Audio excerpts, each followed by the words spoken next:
Welcome back to the Millennial Classics with Buri and Swadik.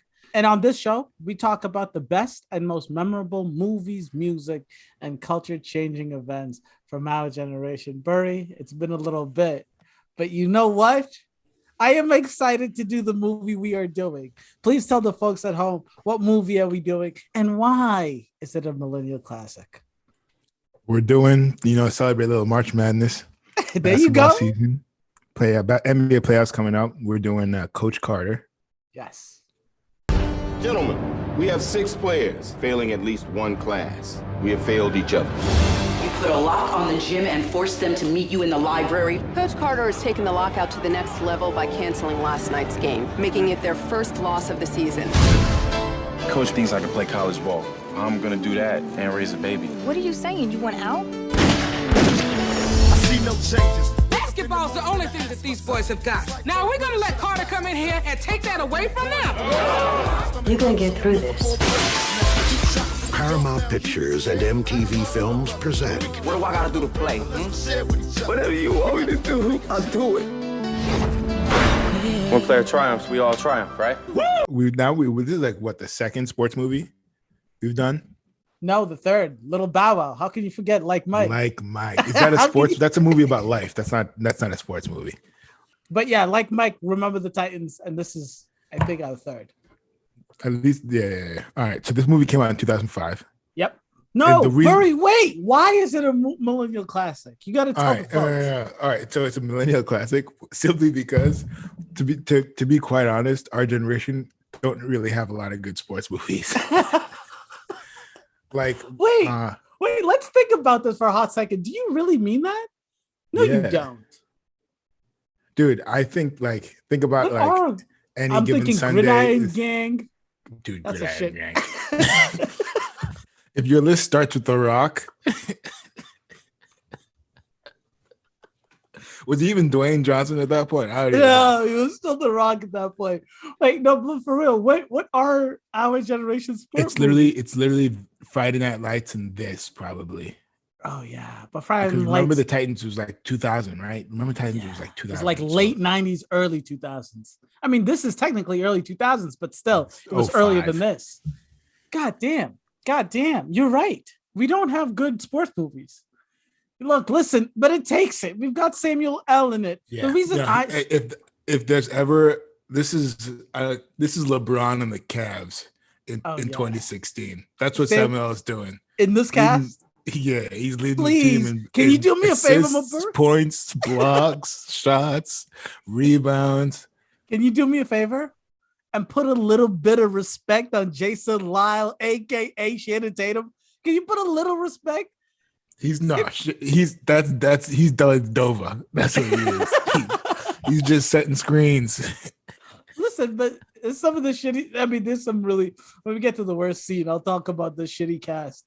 Or we just talk about the cast. But spoiler alert. Spoiler alert. So I do have to let you guys know this movie, Coach Carter, based on a true story of Richmond High School, the same name used in the movie.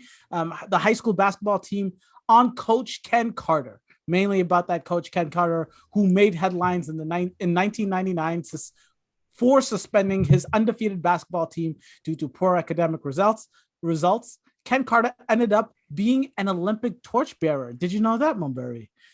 And so they just let anyone do that shit? And more importantly, he ended up on Oprah for all of his greatness. But before that makes more sense. Right? Of course. I feel like that makes a lot more sense than allowing a coach that coached a good high school team to be a torchbearer. I feel like, what is the criteria for being a torchbearer? I want to, that dude in a wheelchair that speaks through the computer. That was Stephen Hawking. I think he's dead, bro. No, he could have done it when he was in the U.S. That would have been sick. If he goes from Hulk Hogan to him, that's just such a huge. I'd like that. Like the strongest guy in the back of his chair. You just stick it in there. Yeah. Oh, Jesus Christ, you're an animal. Before we go talk about this movie, we got to take you in the time machine. I'm going to tell you a little bit about what was popping in January 5th. In January of 2005, the movie did come out January 15, 2005. it's the exact same date, January 15, 2005, the exact same date Candy Shop dropped. What has a bigger Candy shelf Shop life? Candy Shop from 50 Cent. Candy Shop from 50 Cent versus this entire movie. Which one is better? It's honestly not even close. This movie is like not even close. Candy Shop dunked, like Jason Terry when LeBron dunked on him. Yeah, yes. That's this movie in Candy Shop. I hear that. Close. That's why I put it first, because it is crazy to think that Candy Shop itself, I mean, it probably has a better career, Candy Shop alone, than all of the actors outside of Channing Tatum and Samuel L. Top 5 songs on the Billboard's 100: Let Me Love You by Mario, The 1-2 Step by Sierra, Drop It Like It's Hot, Snoop Dogg and Pharrell. Classic. Lovers and Friends by Little John. I don't remember that one. Yeah, I remember that one. Soldier by Destiny's Child. Destiny's Child has yet to break up in 2005. Dude, that's how far we take it back. Music used to be so good.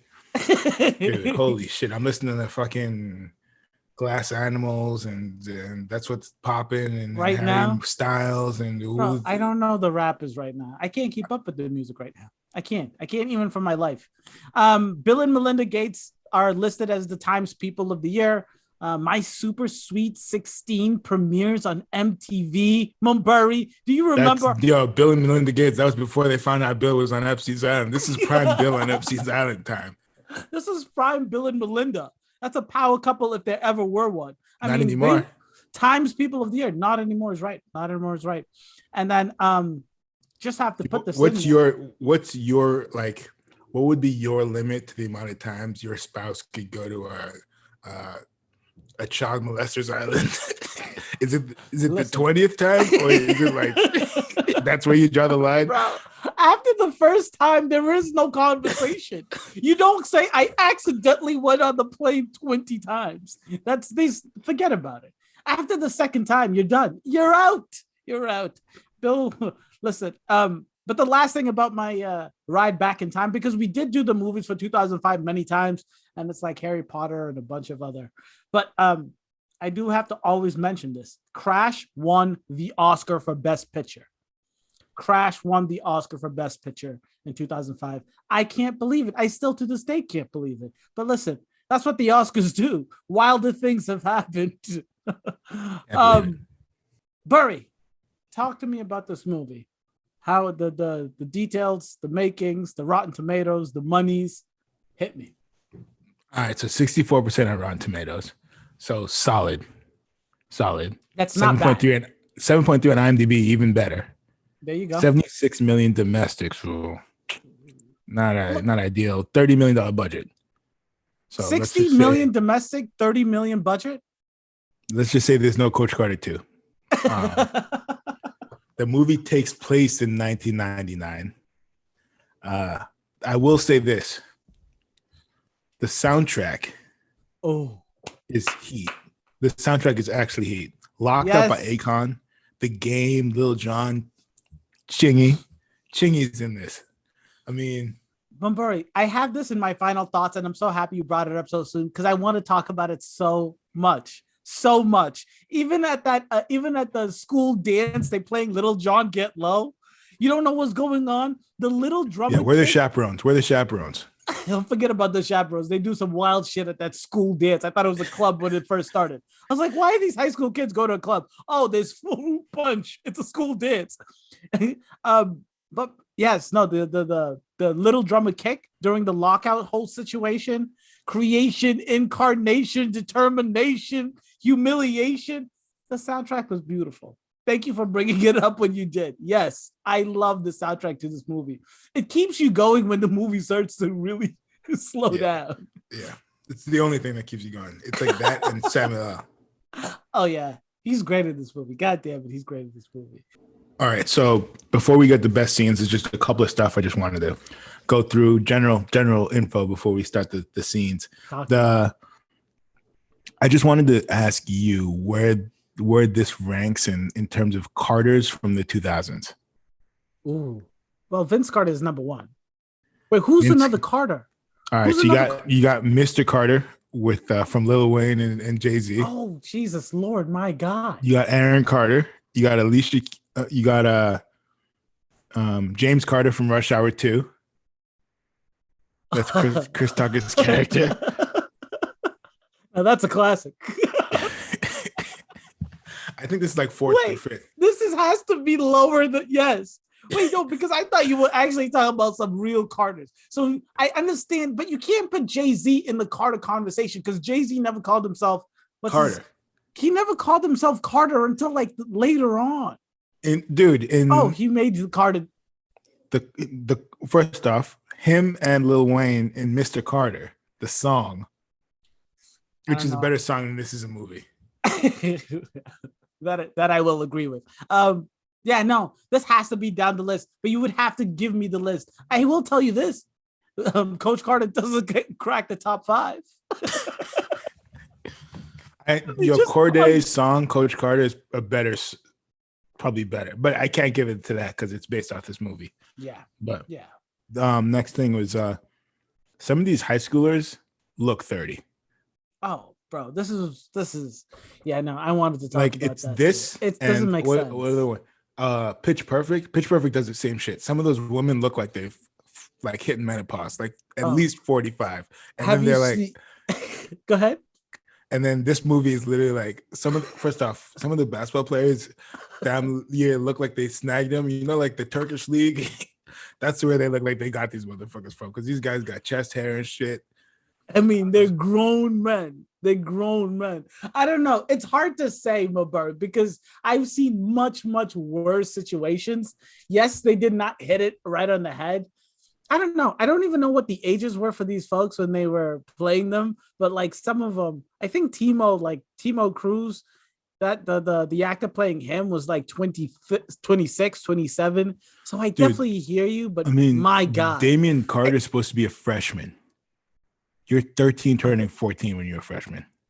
Yeah, no, he's not a freshman. That dude looks like he's at least in his senior year of college. At least. Man's got an internship at fucking New York, bro. God for real. He's definitely not a freshman. So hit me with these scenes, bro. Please. I'm very excited to see. This is the last thing I want to talk about before we get started. Talk to me. All right. This is probably one of the worst principals in movie history. Like, this is a principal that wants to like do the opposite of her job, and Samuel Jackson, Ken Carter, literally tells her how to do her job like 6 times, and she seems so angry. She comes through at the end. Terrible. Yeah, she is. I mean, she does the bare minimum. But Mumburi, what do you think her job is every day? You remember those stats. Less than 50% of our students go to college. And of those, most of them are women. You'd be lucky if one out of your entire team graduates. Yeah, but it sounds like she's bragging. And then coach is like, nah, I'm going to get them to pass. And instead of being like, all right, what do you need to do it? She's like, let them kids play ball. I was like, what? She literally says, you're here to coach basketball. Do your job. Yeah. No, it is some wild shit. It really is some wild shit. She's not a good principal. And but like I said, what if they fail? And then Ken Carter has that cold ass, then we fail. I was like, oh shit. I was like, oh shit. But Buri, like I always say, credit where credit is due. She came back and she didn't vote for him to get fired, even though it was pointless because they all voted for him to get fired. But she did come out. And at the end, she was like, we still need you. Don't go nowhere. She did come through. It took us some time. Mitt Romney voting for Ketanji Brown when the thing was in the bag already, bro. Well, power to Mitt Romney. You know, I didn't know that, right? I did not know that. I thought they all voted no. I thought all of the Republicans voted no. I think it was like 47 against. Oh, wow. All right, you want to hit best scenes? Please and thank you. All right, let's do it.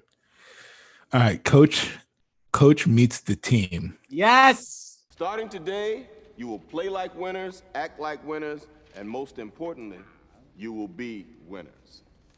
If you listen and learn, you will win basketball games.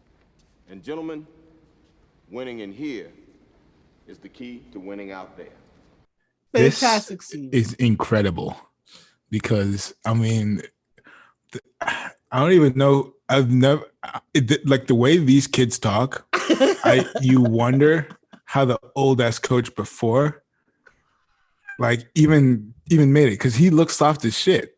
The old ass coach looks soft as shit, and Coach Carter's like, and the Timo Cruz just going for it. Wildness.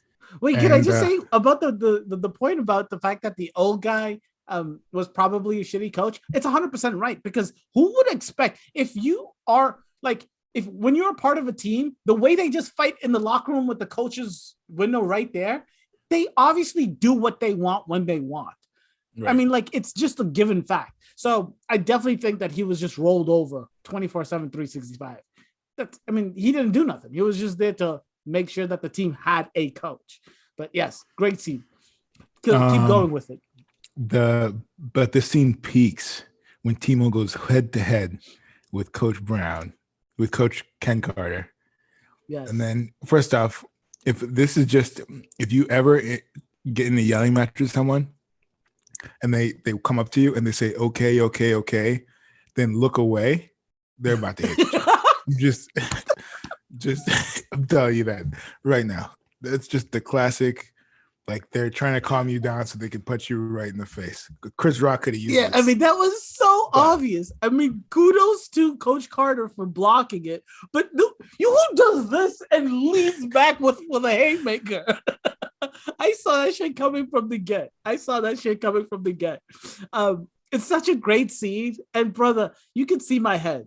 I'm a bald man. And straight from the get, the first introduction was the bald jokes. Yeah. These kids could care fucking less. I just love it. Yeah, the scene peaks when he's like, teachers aren't allowed to touch students. And he whispers in his ear, I'm not a teacher. I'm the new basketball coach. Go on, get off me. Teachers ain't supposed to touch students. I'm not a teacher. I'm the new basketball coach. I just want a moment like that once in my life. Jesus. Wait. You want a moment in your life where you whispering in the kid's ear, I'm the basketball coach? Just give me that shit, bro. You're an animal. But no, I really do like that scene. I definitely have it on my list of best scenes in the movie.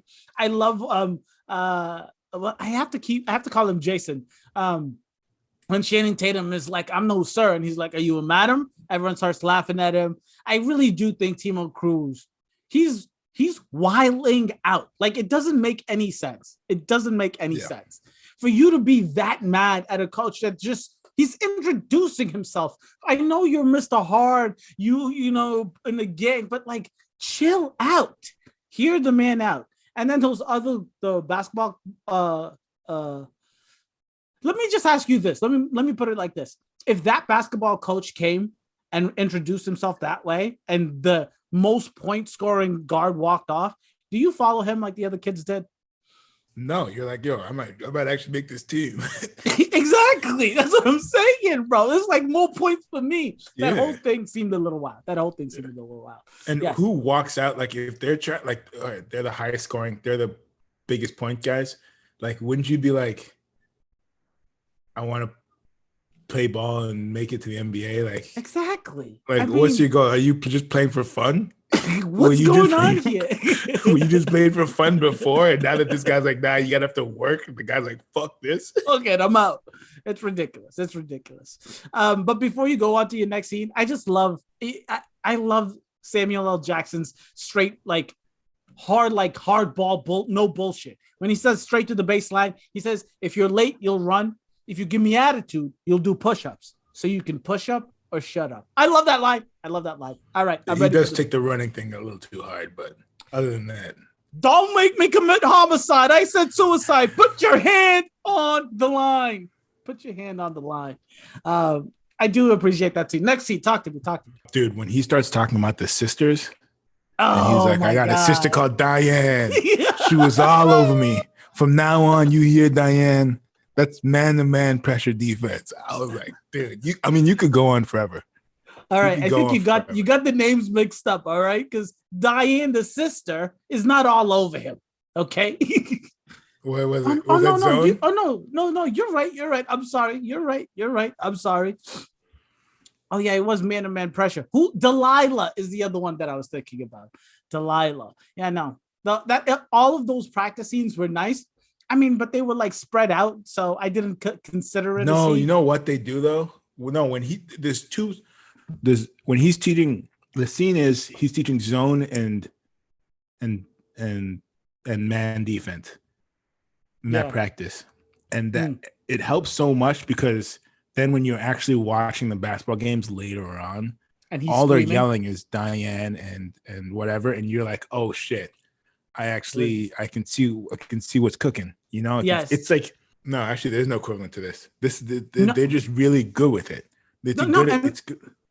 I love that you brought that up because in every other sports movie, they pay so much attention to the coaches because it's usually about the star athlete or the coach.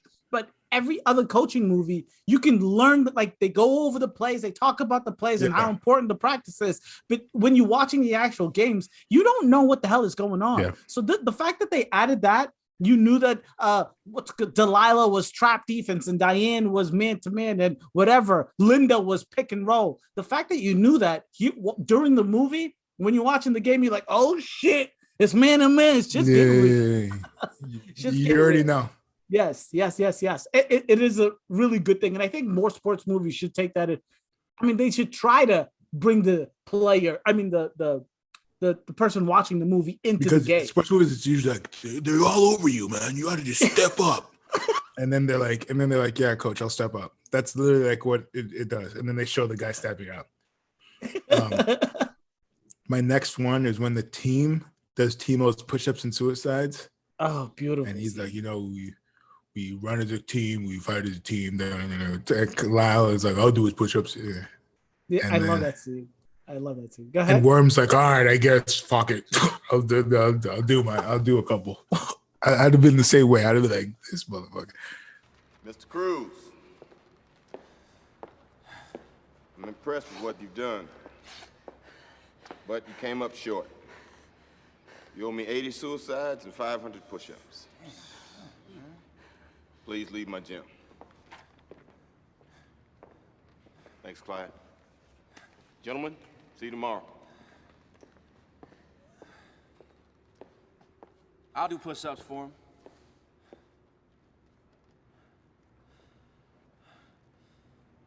You said we're a team. One person struggles and we all struggle. One player triumphs, we all triumph, right? And look, kudos to Lyle Channing Tatum for stepping up because him and Timo had all of those problems before. And they were the two fighting the whole time. So kudos to Channing Tatum to stepping up. But you're right. Worm was like, I guess I'll do some because all of you motherfuckers are doing it. Yeah. But it's crazy. 2,500 push-ups and 1,000 suicides is what he owed. Remember, if you did the math going into that last day, you just don't show up, right? I mean, like, he's not stupid.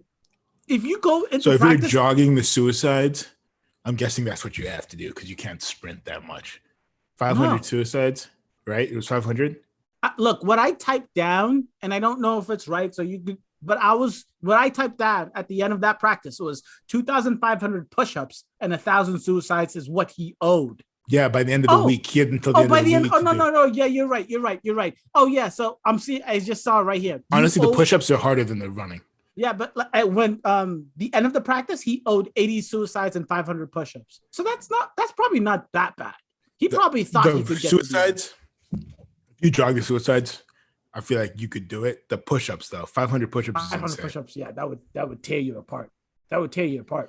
Yeah, he needed the team for that one. He needed a team. So kudos to them. Great scene. But good. I love that. You really tug the heartstrings. You're like, oh, okay, this is a team now. Yeah. And then that was the first time you heard Coach Carter say, "What is your deepest fear, Mr. Cruz? That you are inadequate?" He does that earlier. Oh, he does that earlier. Oh, he does it when right? Doesn't he do it? I thought it was that's the first time I noticed it. Yeah. But when he was like, what is your deepest fear? Honestly, that bar should hit harder. It still makes no sense now. Like, I want want to talk about that so bad because I still don't get it. That seemed like some shit that everyone thought would be sick. Like when it hit in the movie, and then it's like to now, it's just like, like in The Dark Knight when he keeps on going like, "Why so serious?" And it's like, that bangs, and he repeats it and repeats it, and it's like, oh, it's shit, a beautiful like, saying. Yes, this is like, yo, what is your deepest fear? And everyone's like, what the fuck is he talking about? And in the theater, you're like, what is he talking about? And then exactly. you think it's gonna pay off later on. That's the main issue. Like you're watching, and you're like, oh, this is like, I can't wait to see what the deepest fear thing is. It's all gonna come around. Sadly, it's only what you think. Yeah, some bullshit poem. Next scene, my boy. Next scene. Dude, stop hating on Coach Carter. I'm a huge fan of a montage, and I think the winning streak montage. Which one? Because there's one before the first lockout. One. The first one. The first one before the lockout. Mm-hmm. When they start getting halftime cocky. by Yin Yang Twins.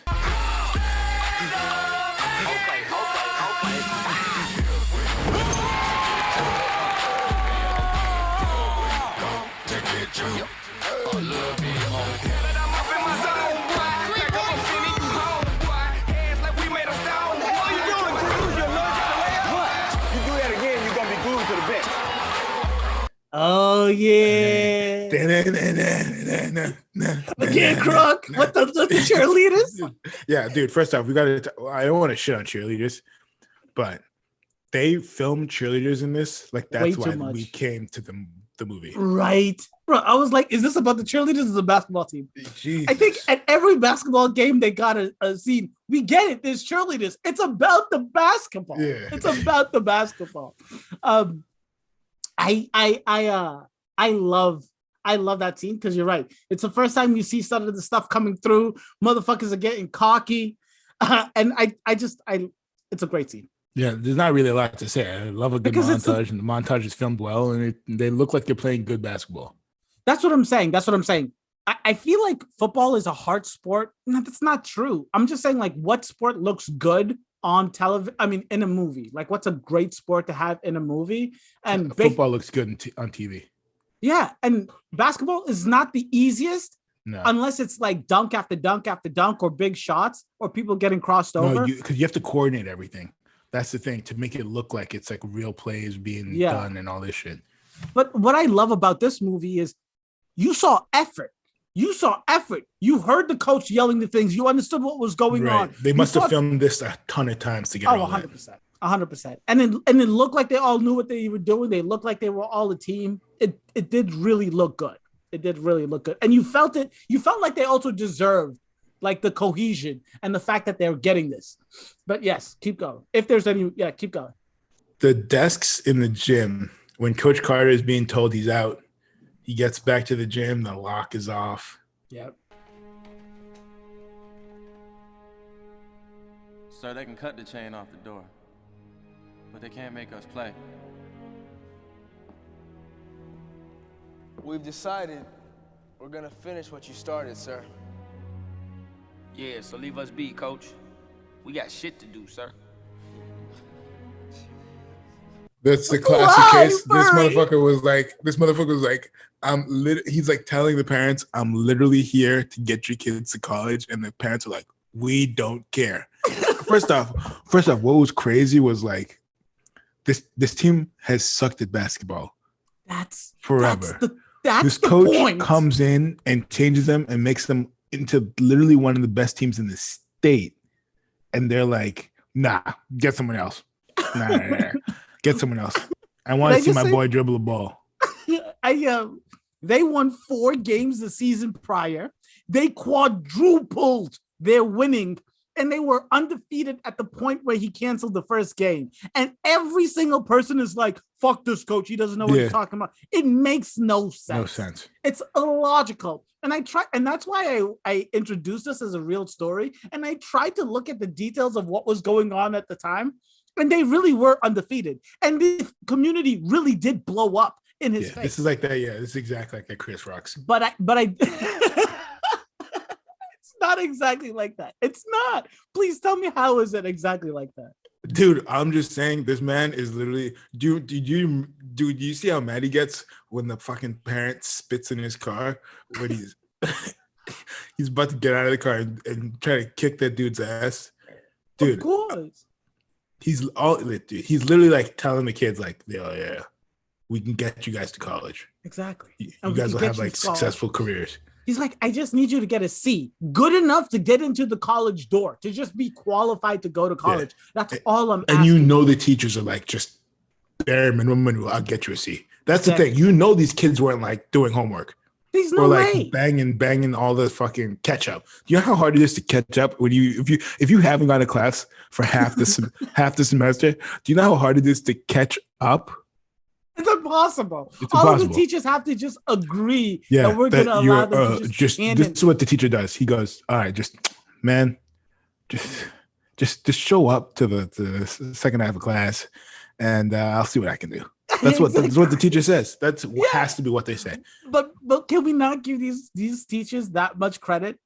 I love the scene right prior to them locking down the thing. And he goes to that one teacher and he's like, so where's Junior? And the teacher's like, Junior is like a solar eclipse. It's rare that we see him, but when we do, it's always special.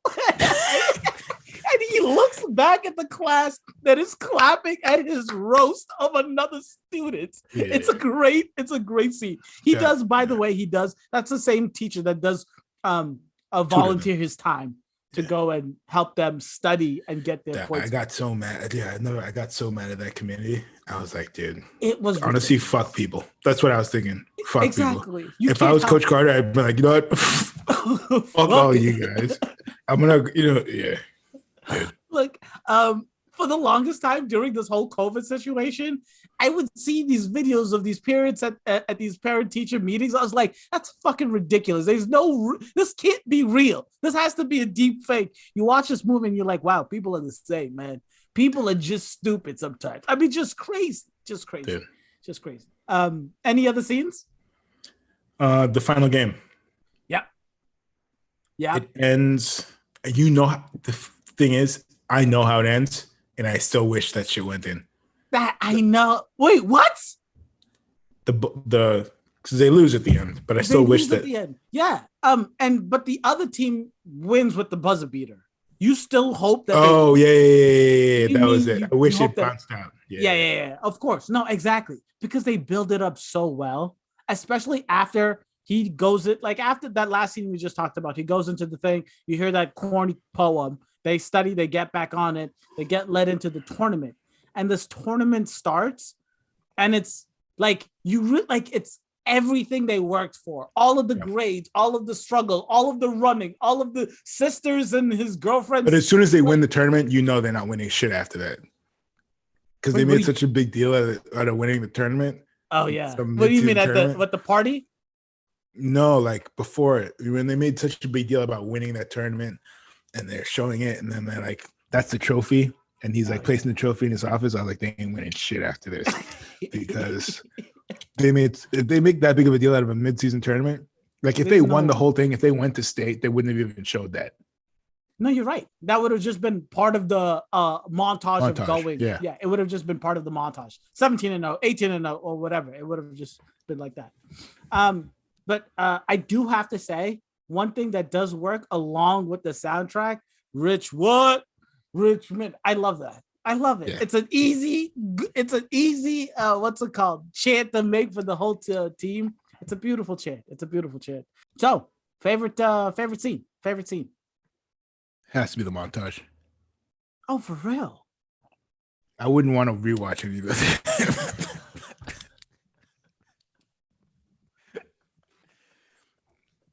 You're a monster. So just a montage. Keep it simple. Yeah, just a montage. No acting whatsoever. It's a movie. Yeah. I just want to see a YouTube clip of Coach Carter. You know why? Because I watched Samuel L. Jackson acting, but he doesn't act alone. There's other people in the movie. Oh my God. That's such a great point. Samuel L. Jackson is a great actor when he has a good cast around him. Yeah. I don't know if there's any solo. I mean, Snakes on the Plane. That's as good as acting could get. And his co-stars in that movie was shit. In Snakes on the Plane, That was random Anthony one. Anderson in that? Who? Was Anthony Anderson in that? I don't know who Anthony Anderson is, but Blackish? I just Daddy Blackish. Oh shit, he was in that. He was the rapper's bodyguard. Right, he flies a plane, right? Because he had a PSP or some shit. Could you imagine? Samuel L. Jackson is in some wild movies. Yeah. Oh, there's one thing I did want to mention. Oh, let me just say, my favorite scene was the introduction of Coach Carter, of Ken Carter, when just in the very beginning of the movie, the very first scene you mentioned. I loved it. Basketball coach. You'll get your moment, Buri. You'll get your moment. Oh, beautiful. Okay. Do you have a worse scene in this movie? How do I say this without being harsh? Any scene with Ashanti in it, we gotta just axe that shit. Well, Buri. That Buri, entire what? I fucking love that you said that. I love that you said that. Dude, oh my goodness. That entire storyline, I'm like, dude, just from the first time when they mentioned that baby and you could see how annoyed it was, I was like, just the abortion, just either we go all the way and we go to the abortion clinic, right? Or we just cut the whole scene out. Yeah. What are we doing here? It's not part of the movie. It has nothing to do. We understand he has to make choices. Maybe do some shit. So does everybody else. Right. And everybody else's choices, they make it like part of the basketball situation. It just seems so unnecessary. And the kicker is... I was going to say... What? I was going to say, at least in Timo's storyline, someone gets killed. But I realized... in the Shanti storyline, someone gets killed too, so...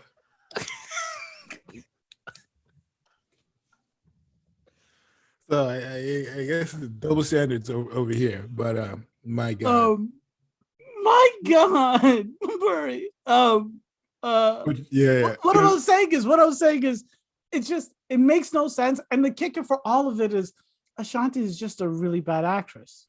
And that's a dumb character. It really is. It just doesn't make. It's just so like it's grating on the wall to watch her act. It's just ridiculous. It's ridiculous. Dude, when the character was like, "Oh, you want to go to college and just leave me?" I was like, "What? You would talk to the fucking dude in like how long? You just avoid this motherfucker? Now it's like, leave me." And she was like, "Oh no, don't worry, I had the abortion." It's like, all right, cool. I was just like, what is going on here? Right? Why are we?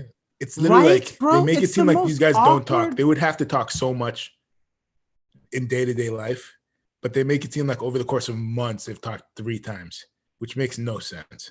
It really isn't. And all it takes is for him to be like, "What are we doing? What are we doing after this?" And she's like, "I don't know." And then it's like, "Oh, okay." That's it. That's literally their entire conversation. And then she realizes that she can't have a baby. Right? She was buying baby shoes, like in the opening scene. But I do have to say, one of the very few times I like to see Ashanti on the screen is when one of her friends was like, but she was like, "What should I name the baby?" One of them was like, "LaQuisha." And then her other friend's like, "The get a call and want the baby name back." And then she added at the end, "Might as well call her food stamps." I'm like, oh my God. Everyone that has the name LaQuisha. Ridiculous. MVP, LVP, best of the cast, worst of the cast. I mean, LVP, we just shit on Ashanti for about an hour. So yeah, can we just hand it to her? She gets the Oscar for worst actress. Did you have anyone else for LVP? Or was it just a clear Ashanti win? Because I was like, every time she's in the movie, I'm on my phone. Yeah, no, let's do it. Let's put her. Yeah. Let's put her. And then is there anyone else but Samuel L. for MVP? No, I don't even think it's close. It's not. It's not close. It really is. It really is good. But I do have to say, for a sub for LVP, I'm not a fan of Damien, bro. I don't know. Carter? Yeah, I didn't like him. I did not like him in the scene. Especially in the beginning when he was like, this was a personal decision, when he was talking about switching schools. Sir.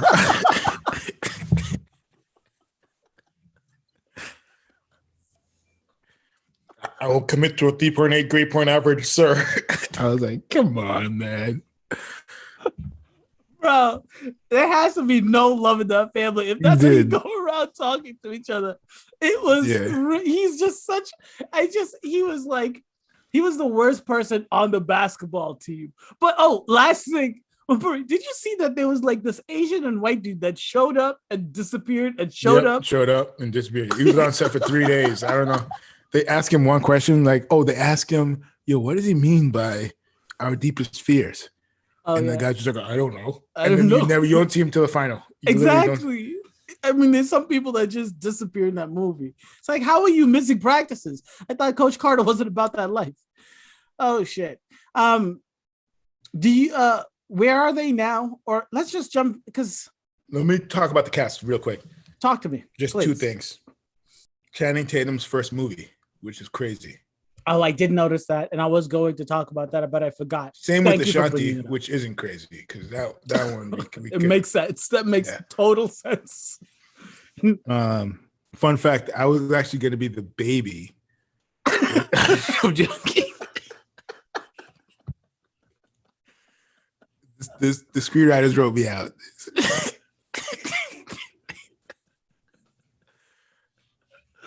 God damn. Can I ask why did they go the other way? Instead of getting another baby, they were just like, fuck it, we're gonna cut it all out. Cut it out. Oh my god. Oh Jesus. Anything else about the cast? Octavia Spencer popping up as a mom for 2 seconds. Wait, when was that? Oh, in the stands. No. She comes to the. Oh, I'm sorry. I was thinking of Samuel's wife. You're talking about Junior's mom. Yeah. Yes. I do really like that scene. And when she walks out of the thing, and she's just like, you're making big decisions like you pay rent. The next time you want to make a decision, ask me first. Fantastic scene. Yeah. You're right. I remember that scene so well because, the second best actor in this movie. That's exactly right. When you see an actor or an actress do their thing, you notice it. Everybody else is just like a prop. But I do have to say, I really liked Worm. I thought Worm was hilarious. Worm was hilarious throughout the whole movie. What's his name? Antoine Tanner. I looked him up. He didn't do much after, but he was really good. I was looking through his filmography. You could tell me he's been in 5 seasons of Power. I just nod my head. Yes. Yeah. just the worst, bro. I mean, in 2009, he was in a movie called Pimp 24/7. Let's do that. That's a Millennial classic.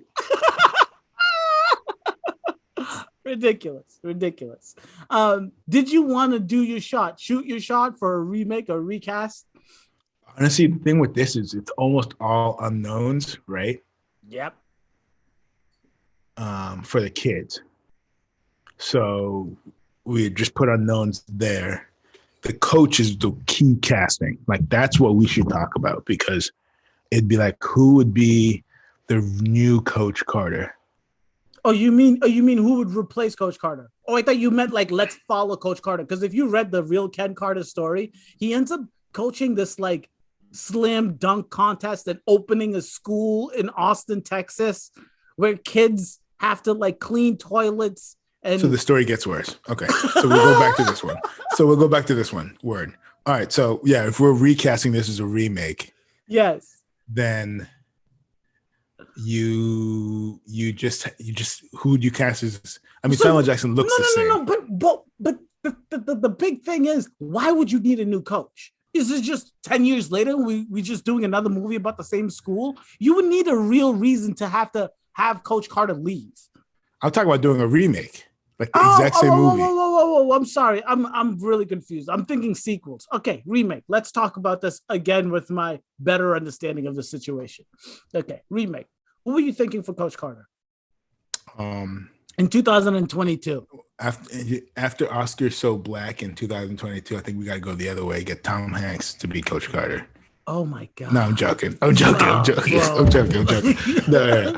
But you know what I want? You know who I want to see? Give me Jamie Foxx as Ken Carter. Give me Jamie Foxx doing a serious role. Listen, You don't consider Django a serious role? I know. I know he can do it, but give me him bald doing a fucking a real Carter. go-getter. Oh shit. Okay. I don't look. I believe Jamie Foxx could do it, and I want to see him do it. But Right. Who are you thinking? It doesn't get me going. Really? It doesn't get. I mean, I don't know. I just don't feel like there's not enough charisma in the Coach Carter character that I would want someone with that much charisma. It's like telling me to simmer down Will Smith to put him in a box and like have him. You think The Rock should do another sports movie? Like kind of like this? That's what I'm saying. See, now that's a character I would like to see. This is motherfucker coming. Timo's not swinging on The Rock. I'll promise you that. I promise you that. At least he's got to make up for that HBO show that we committed for 4 or 5 seasons to. What was that shit? Ballers. It was. Yeah. He's got to give me some of that time back. So that first 2 seasons weren't bad. What's his name? Denzel's son. Denzel's son was in Ballers, Ricky. Right? Ricky, yeah. I mean, it wasn't horrible. There's so many worse TV shows out there. The fact that The Rock was a part of it, I mean, I don't know. I feel like if the show was about Ricky and not The Rock, it would have been better. But it was good. It was good Ricky's enough. problems were literally like, "Yo, my second hoe found my first hoe's house." It was like my party house. They're gonna take my party house. I'm not happy in Miami. I'm not happy in Miami. You gotta send me to New Orleans. I thought it was pretty good. I never finished the all of the seasons. So was filmed in like an RV or some shit. It looked like The Rock was on set for like 3 days. The Rock literally talked in like a green screen. Do you still watch? Do you still watch the Real Husbands of Hollywood? I don't even know how to watch that. That's what I'm saying, bro. I'm saying some shows you just need to watch the first 2 good seasons and say goodbye to it. Right. Yeah, I mean, and that's what Ballers was. It was, yeah. Any final thoughts on this movie? The quotes. This is like the. Shit! Yeah, this is the quote. I've said a few of mine. Hits you right in the heart. I came to teach boys, and you became men. Yeah. Yeah.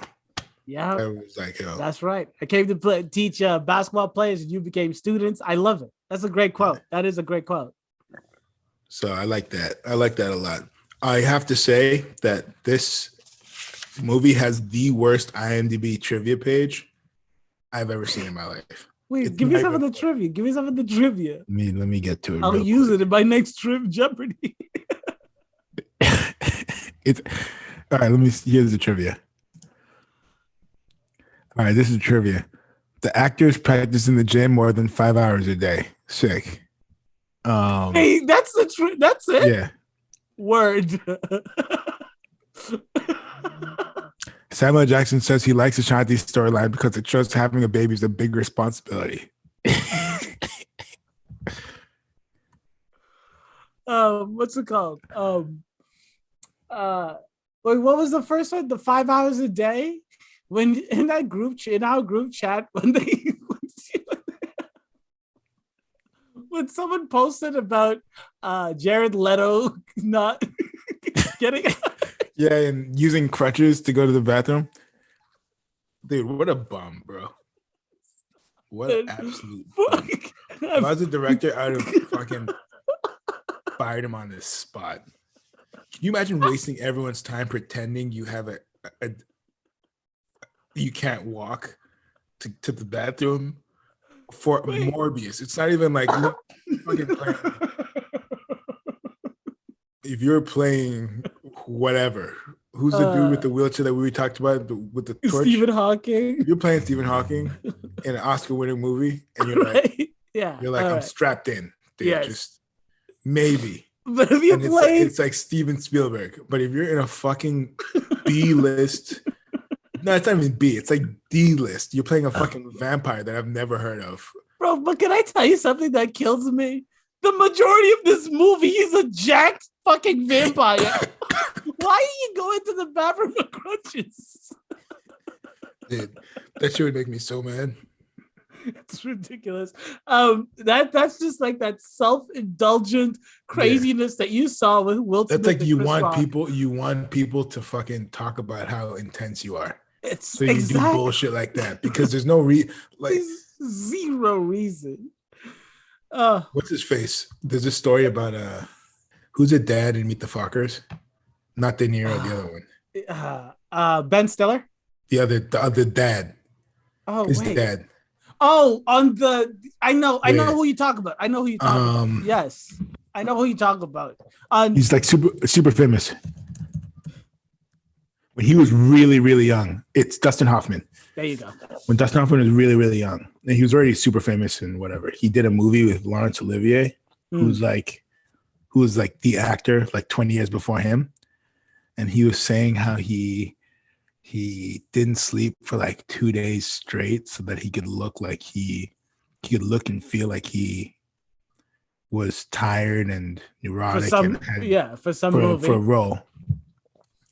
Right. And the dude just looked at him and was like, or you could just try acting. And I was just like, I always think about that when it's like, dude, when you hear like all this bullshit about like they never broke character. Never broke character. It's like, dude, that's not acting. Exactly. You just get the real dude in here. Yeah. It's sick when you can like literally be someone else and then like 33 seconds later you just like back change to yourself. and you're like, yeah. Yeah. That part's sick. Have you seen Morbius? No. Okay. Ask me in 5 years. I will. I'll tell you. I'll ask you when it comes on HBO. I'm still not going to see it. Why would I watch that movie? I haven't seen Venom 2. I haven't seen Venom 2 either, but I have seen. I went to go see Morbius. I did. I'm not gonna lie. You didn't. Yes, I did. I went to go see Morbius. It was nothing else to do. I took the lady friend, and Jesus Christ, we left before it ended. Is Al Qaeda behind the camera? What's going on here? You're looking around, bro. Listen, Taliban.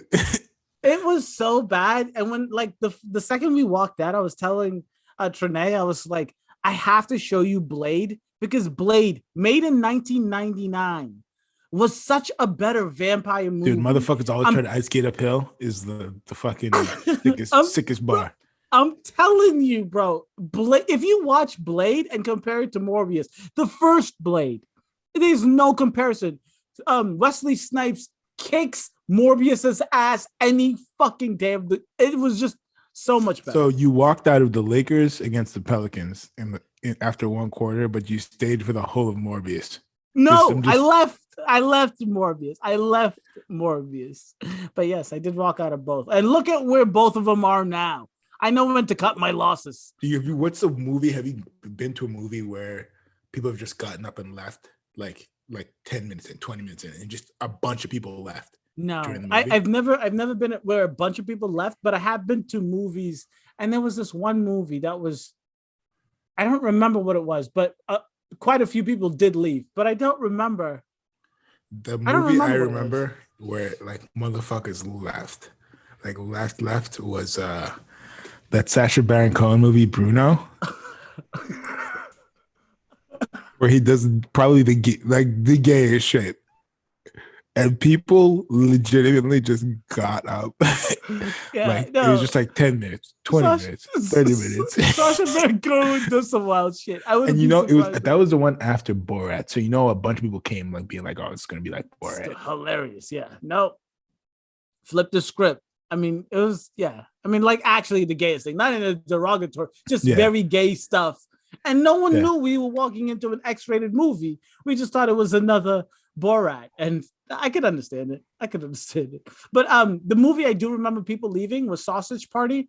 And I think it's just because it was just, because it was like parents and like with children. It's like, this is not a cartoon movie for you. Let's get out of here. Oh, yeah, that makes sense. Yeah. Anyways, Buri. Ladies and gentlemen at home, I know we haven't talked about Coach Carter in a hot minute, but look, tell us what you think about tell us what you think about Coach Carter in the comment section below. Like, subscribe, don't forget to share. And deuces.